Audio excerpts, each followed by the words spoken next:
সুতরাং এটা বুঝতে পারছো যে এই সেক্টরগুলো যেগুলো রয়েছে এই সেক্টরগুলোর প্রত্যেকটার অ্যানালাইসিস করা প্রয়োজন।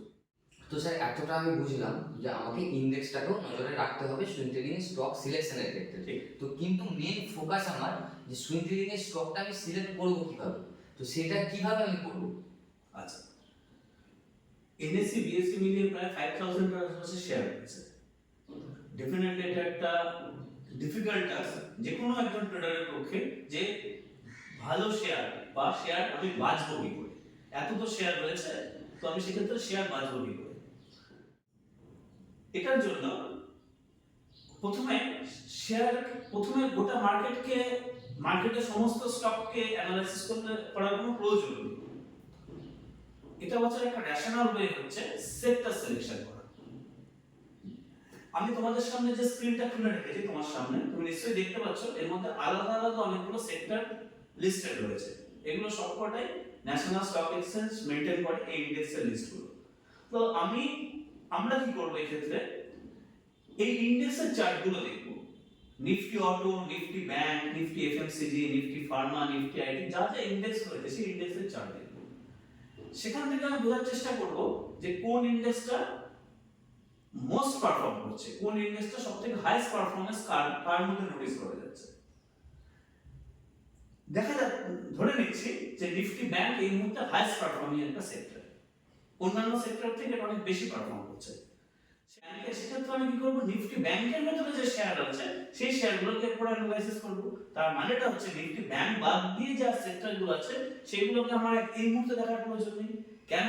কারণ সুইং ট্রেড মানে হচ্ছে, আমি আগেই বললাম, অল্প সময় সাপেক্ষের জন্য যে ট্রেডগুলো, এবং এই সেক্টরগুলো প্রত্যেকটা হচ্ছে রোটেশনাল মানে এই সপ্তাহে যদি নিফটি অটোমোবাইল সেক্টর পারফর্ম করে, পরের সপ্তাহে হয়তো দেখবে নিফটি আইটি পারফর্ম করছে, তারপরের সপ্তাহে নিফটি ফার্মা পারফর্ম করছে, তারপরের সপ্তাহে নিফটি ইনফ্রাস্ট্রাকচার পারফর্ম করছে। তার মানে প্রত্যেকটা সপ্তাহে আলাদা আলাদা আলাদা সেক্টর পারফর্ম করে। তাহলে আমি এখান থেকে বেস্ট বুলিশ সেক্টরটাকে বেছে নিয়ে সেই সেক্টরের স্টকগুলোকে উপরে ফোকাস করলেই চলবে।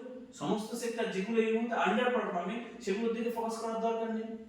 ধরে নিচ্ছি এই মুহূর্তে আজকের ডেটে দাঁড়িয়ে নিফটি যে এই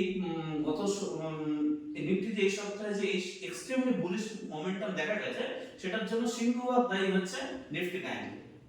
নিফটি ব্যাংক পারফর্ম করছে বলে নিফটি এই মুহূর্তে পারফর্ম করছে। তাহলে আমরা কি করতে পারি, নিফটি ব্যাংকের মধ্যে দুটো আবার আলাদা আলাদা সেক্টর রয়েছে, সেটা হচ্ছে নিফটি প্রাইভেট ব্যাংক এবং নিফটি পিএসইউ ব্যাংক। তো আমি আপাতত নিফটি ব্যাংকটাই দেখছি। নিফটি ব্যাংকের মধ্যে যে শেয়ারগুলো আছে তুমি সেই শেয়ারের দিকে এই মুহূর্তে ফোকাস করো। তাহলে সেই শেয়ারগুলো কোথায় পাবে, সেটা পাবে নিফটি ব্যাংকের ভিতরে গেলে। স্টক সিলেক্ট করার জন্য গোটা মার্কেটকে স্ক্যান করার দরকার নেই। অবশ্যই তুমি কোনো ইন্ডিকেটর ইউজ করবে না, ইউজ করবে একদম রেশনাল ওয়ে। প্রথমে একটা সেক্টর অ্যানালাইসিস করো এবং সেক্টর থেকে বেস্ট স্টকটাকে সিলেক্ট করো। এটা একটা মেথড। এটাই হচ্ছে বেস্ট ওয়েতে সুইং ট্রেডিং এর জন্য স্টক সিলেক্ট করার মেথড। এটার জন্য ডেফিনেটলি তোমাকে টেকনিক্যাল অ্যানালাইসিসের বিভিন্ন টুলস বা যে সমস্ত বই পড়ে price actions, candlesticks, pattern, support, resistance, breakout trading বা মিন রিভার্সাল ট্রেডিং, এই জিনিসগুলো সম্বন্ধে একটা আইডিয়া থাকতে হবে। কিন্তু মূল মন্ত্র হচ্ছে সেক্টর থেকে আলটিমেটলি স্টকের দিকে চলে আসা। আশা করি বুঝতে পেরেছো। নমস্কার, আজকের ভিডিও এতখানি। আজকে এই ভিডিওতে উপস্থিত ছিলাম আমি অরিজিৎ ব্যানার্জি এবং আমার সামনে ছিল একজন আপকামিং ট্রেডার রাহুল। যদি এই ভিডিওটি আপনাদের ভালো লেগে থাকে তাহলে লাইক করবেন, শেয়ার করবেন, চ্যানেলটিকে সাবস্ক্রাইব করবেন। আর যদি এরপরে আরো নতুন কোনো ইনফরমেশন দেওয়ার প্রয়োজন পড়ে বা মনে হয় যে যার উপরে ভিডিও করলে আপনাদের সুবিধা হয়, আমাকে কমেন্ট বক্সে লিখে জানাবেন। আমি চেষ্টা করবো সেটার উপর আরো কোনো কিছু আপডেট দিতে। ভালো থাকবেন।